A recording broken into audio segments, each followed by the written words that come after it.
اولاد کی تربیت میں سب سے اہم چیز کیا ہے؟ ہم سمجھتے ہیں کہ تربیت میں ہماری گفتگو اثر انداز ہوگی، ہم دلائل کے انبار لگا دیں گے اور اولاد کو قائل کر لیں گے۔ اولاد قائل کرنے سے نہیں سیکھتی، اولاد آپ کے عمل سے سیکھتی ہے۔ ہم کہتے ہیں اولاد جب بڑی ہوگی، جب سمجھدار ہوگی تو پھر ہم ان کی تربیت کرنے لگیں گے، لیکن اس وقت وہ اس مرحلے سے نکل چکی ہوتی ہے۔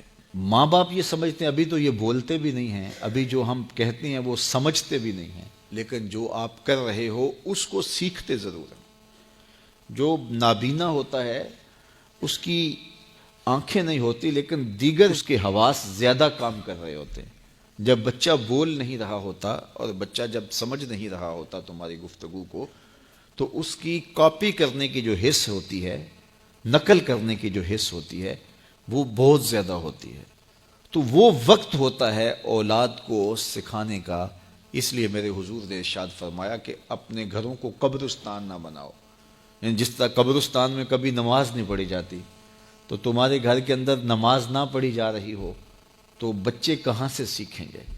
تو گھروں کے اندر مصلی ہونے چاہیے، گھروں کے اندر ماں بھی نماز پڑھے اور گھر کے بڑے افراد بھی اور باپ بھی، تو بچے پھر سیکھیں گے اور خود مصلی پہ کھڑا ہونا شروع ہوں گے۔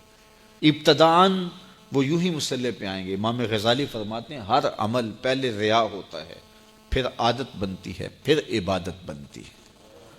تو پہلے وہ ویسے ہی دکھلاوے کے لیے مصلی پہ آئیں گے، پھر آہستہ آہستہ ان کی عادت بنے گی، پھر اس کے بعد وہ عبادت بن جائے گی۔ اور فرمایا گیا 7 سال کا بچہ، اس کو ترغیب دو نماز کی۔ 10 سال کی عمر ہوگی اور ابھی تک نہیں پڑھتا، تو پھر اس کو مار کر کے ہلکی ضرب سے اس کو زود و کوب بھی کیا جا سکتا ہے اور اس کو نماز کا خوگر بنایا جائے، تاکہ بلوغت سے قبل وہ نماز کا عادی بن جائے۔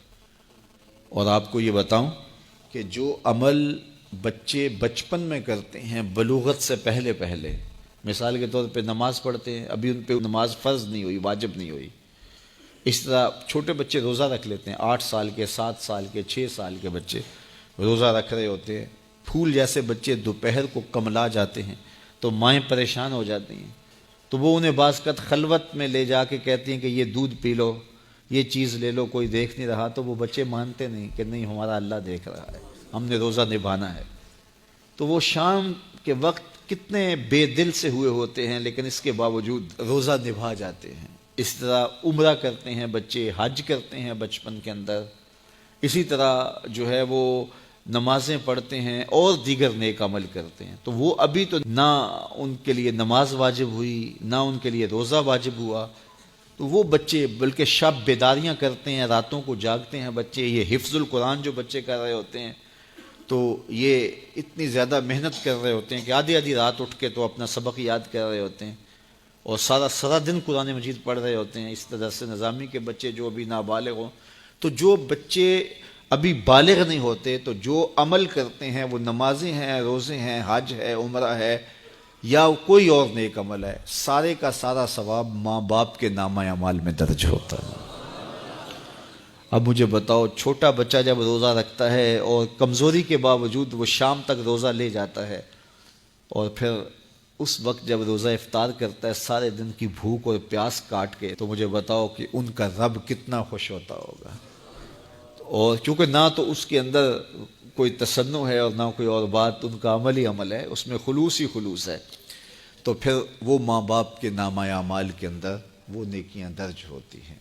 تو اولاد کو بچپن کے اندر آپ جو تربیت دیتے ہیں، تو وہ جو عمل کرتے ہیں، ایک تو ماں باپ کے کھاتے میں اس کا عمل، اور دوسرا بالغ ہونے سے قبل ان کی عادت پختہ ہو گئی، تو والدین کی ذمہ داری ہے کہ ان کو صالح تربیت دے۔